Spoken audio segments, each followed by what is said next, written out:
Hey, beautiful people. Hello. How is everyone doing today?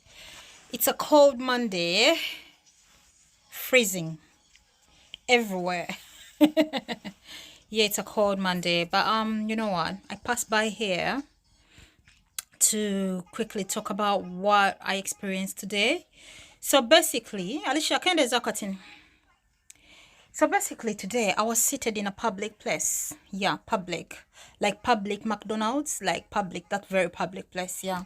So, and then there came a man. He was in his, like, maybe 30s, late 30s. So he was seated next to me. And then he was on the phone speaking to somebody on the other end. And, guys, today, guys, like I was telling you today, my ears cannot unhear what I've heard. My eyes cannot unsee what I've seen because I'm a very visual person. Whatever I hear, I visualize. So my ears have had enough for this year. Ha! I've never heard this one. Okay, well, to be honest with you, we hear these stories, we watch them, we watch documentaries about them, but then when you hear them, you think they're so far away, until it comes home. Today it came home to me. So, do you know this guy was sitting next to me? I cannot say that he looked pretty roughed up, but I guess it's because of the situation he's gone through his entire life. So, people, what I've had today has left me, I don't know, I'm not the same. I got chills just by listening. But you should learn to mind your business. So I don't know why my ears were listening to this man's conversation, but I'm not the same again after listening, I swear. And surprisingly, I had my earphone on this side, but I don't know why this one was listening. But it was listening. Eavesdropping is not good, people. You need to stop the habit. You fall into baggages which are not yours. You listen. After listening to this man's story, I wasn't the same again. My whole day was shattered. Emotionally, I was beaten down. I was disturbed emotionally because I was listening. I eavesdropped. Okay, I did not eavesdrop. One ear had an earpiece in it, one didn't. So I had no choice. But this was a public place where everyone was seated and listening to what this man was saying, you know? So basically, I swear, God, you need to help me erase all what I've had. But let me put it out here so that I can sensitize. Yeah, like I was saying, I'm here to sensitize some of you, like whoever is interested in listening. Well, I'll start. This man who was sitting next to me was child trafficked as a child. People, you hear these stories and you think they're so far away, they'll never come close to me. Listen, this guy is not my relative. He's not my friend. He's a stranger I just met today. You know who I didn't even say hello to, but when we were close by, we were sitting next to. But listening to what he said touched me so much. Like, I don't think I'm the same again as a person, I have to look at life at a very, very sharp angle in a rear view, I had to rewatch everything as a parent and all that, because of what this man was saying. People, we need to watch carefully. Anyway, I'm gonna get back to that. But the thing is, this guy was yeah, so this guy was trafficked as a child from his country. I'll not mention it, but he was trafficked. Yeah, not Africa. It wasn't Africa, but he was trafficked. Basically, as a child, he was sexually molested as a child. Men used to use him. Grown men used to sleep with this child. A child. Listen, guys, I'm so attached to this story because I'm a mother, both for a boy and for a girl. So what does this teach me as a mother? Yes, I'm protecting both of my kids at all costs. But the thing is, we need to look more vigilantly as parents. We need to rise. We need to wake up as parents and protect our children at all costs. How was this guy abducted? How was this guy trafficked? What happened? Yeah, like I was saying, this, cases of kidnapping, child is missing, and all that, missing children, and all that. This is what happened to this guy. And like I'm saying, this is this story was told in a very public place, you know? So I'm just attached to it because I'm a mother and I'm a parent and I'm very concerned. We need to protect mothers, we need to protect our children. Fathers, we need to protect our children. Before you drop off your child to any childminder or anybody, anyone, relative, friend, anybody, find out who is living in that household. Find out how many people live there, how many men live there, how many women live there. Because trust me, even girls are abused. Even boys are abused at the same time, sexually molested. Both sexes. So we need to protect both our children, both sexes, both the girl and the boy. Because you know what? These things happen to both them. Both of them.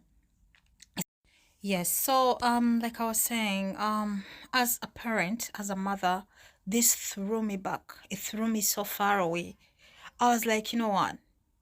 No, listen, even before this, I've been telling my children, no sleepovers. You want a sleepover? Come sleep in my bedroom. Or go sleep in the next bedroom. Sleepover can be done there. It can be done in this house, not outside of this house, you know? So before you give your child out anywhere for sleepovers, before you give your child out to anybody, watch who you're giving your child to. Children are kidnapped. Lots of things are happening to these people. It may not be your relative to whom you give the child to. It may not be your friend to whom you give your child to. But the person, the visitor who comes to visit, who might just come abruptly without even announcing, might be the one who does it. So those people living in that household might be good people, But who is going to visit? Who is going to come in? A friend. So a visitor might be the one to do it, not necessarily the people you've given your child to. You may know your friend, you may know your relative, but you don't know who is going to visit them. You don't know what's going to happen in the next 24 hours or 12 hours you've left your child to sleep over. So watch closely. If you can, don't let go of your children. Stay with them at all times, unless they're going to school. But after school, it's your responsibility as a parent to take care of your child. Listen, I had a lot of pain in this man's voice. This thing has totally destroyed him. It was evident and clear. I felt like crying. I felt loads of pain as a mother listening to this man narrate his ordeal. People, watch. So, watching this man narrate this painful story to his friend made me hurt so bad. My heart was aching by listening to these people. My heart ached so much for this man. My heart ached so much. I wish I could just give him a hug. I wish I could erase all the painful years he's gone through. Imagine, since he was a childhood, he's molested by these men, grown men, shameless people. Shameless people. How dare you do that to a child? To a child, Sorry guys, I got a call, so I had to get off for a little bit. But people, when I looked at the pain in this man's eyes, when I looked at the lost years, cause he was telling his friend that what can we do? We have to forge a way. We have to forget the past like it didn't happen and just move forward. And you see pain in every wrinkle on his body, like it has wasted his life, totally eaten him up. Someone who lives by maybe hoping to,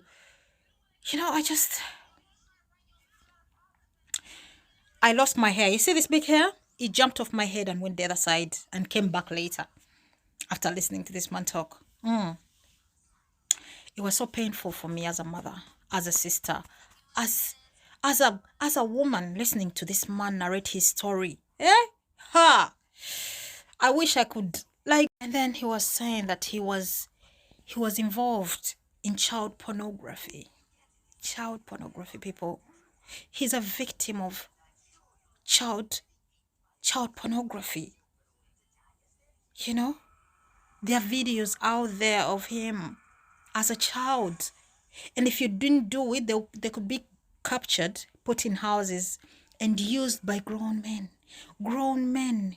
Ha. People, this is bad. So anyways, he was saying he's a victim of all this, and people, my eyes are even, just know it didn't. I wasn't the same again. I called my friend immediately after that. I told her my ears cannot unhear what I've had. This is traumatic for me. This is too painful for me. I just don't know how to erase what I've had. I just didn't know how to go from that, because I had an important, a man like that trying to find his way through the damages caused on him as a child. I looked at him and everything said pain. Everything said lost hope, And this person was telling him to forgive and all this. And he was saying that these people are trying to get him killed because they don't want him to speak out. People, This is bad. This is bad for a child. This is bad for me, for my ears as a mother, as a sister. I have brothers, so many brothers. This is bad, So we need to be on the lookout for everybody. Let it be everyone's child, Let my child be your child. If you see something wrong, say something. Protect my child as I would protect yours.